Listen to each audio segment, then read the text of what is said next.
बिस्मिल्लाहिर्रहमानिर्रहीम। दोस्तों अस्सलाम वालेकुम। उम्मीद है कि आप खैरियत से होंगे।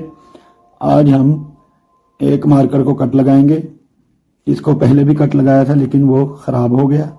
ख़राब हो जाए तो आपने फेंकना नहीं, जब तक वो लिखता है तब तक सही है। तो इसको हमने दोबारा कट लगाना है। किस तरह लगाना है वो भी देख लें। ट्यूज़र की मदद से थोड़ी सी इसको पिन को बाहर निकालेंगे इस तरह। ये देखिए,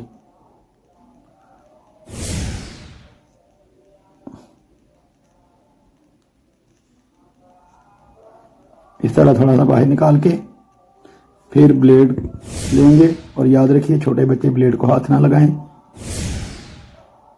इस तरह इसको दो हिस्सों में तकसीम करके एक हिस्सा इस तरह पकड़ना है, जिन दो उंगलियों से एक अंगूठा और ये उंगली इस तरह पकड़कर इस तरह पकड़ना है आपने, याद रखिए।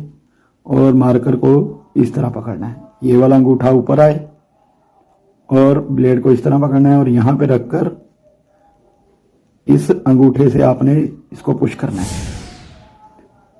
ये देखिए इस तरह।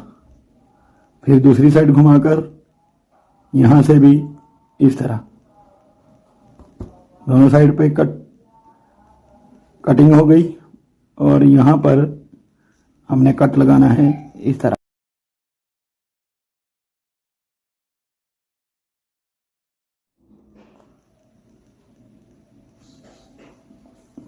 कट लग गया। अब देखते हैं लिखकर। ये देखें, कट लगाने के बाद आपने किसी भी रफ कॉपी पर या अलग पेज पर इसको इस तरह आपने लाइनें लगानी है, कभी इधर और कभी इधर, इस तरह, कभी इस तरह और कभी इस तरह, साइड चेंज कर कर कर, ताकि मार्कर में रवानगी आ जाए और कोई भी बुर वगैरह हो तो वो मुलायम हो जाए और मार्कर कहीं रुके ना, अटके ना, रुके ना कहीं पर भी। ये देखें, इस तरह भी आप कर सकते हैं, इस तरह कर सकते हैं, ताकि मार्कर सही चले, याद रखिएगा। अब लिखते हैं कोई लफ्ज।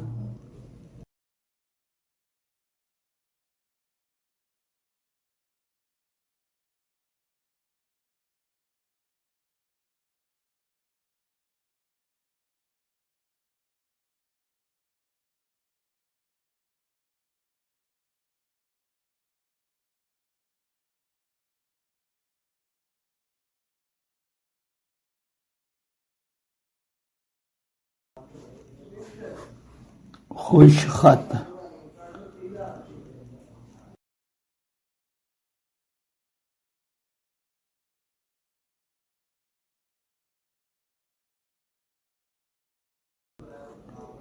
लिखना,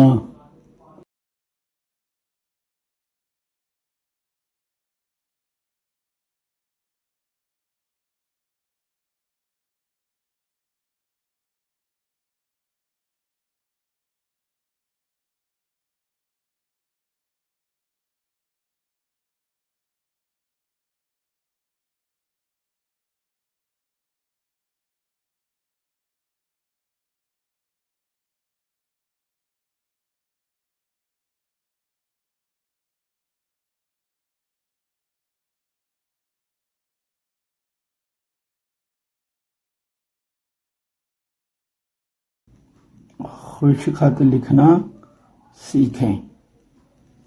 देखिए, वही मार्कर है जो नाकाबिले कारामद था, उसको हमने दोबारा कट लगाकर कारामद बना लिया। तो इस तरह आप भी, अगर आपके पास मार्कर ख़राब हो जाए, कट आगे से ख़राब हो जाए, तो उसको खुद कट लगाकर दोबारा कट लगाकर आप सही कर सकते हैं, याद रखिएगा। तो उम्मीद है कि आपको समझ आ गई होगी। मिलते हैं नेक्स्ट वीडियो में। अल्लाह हाफिज़।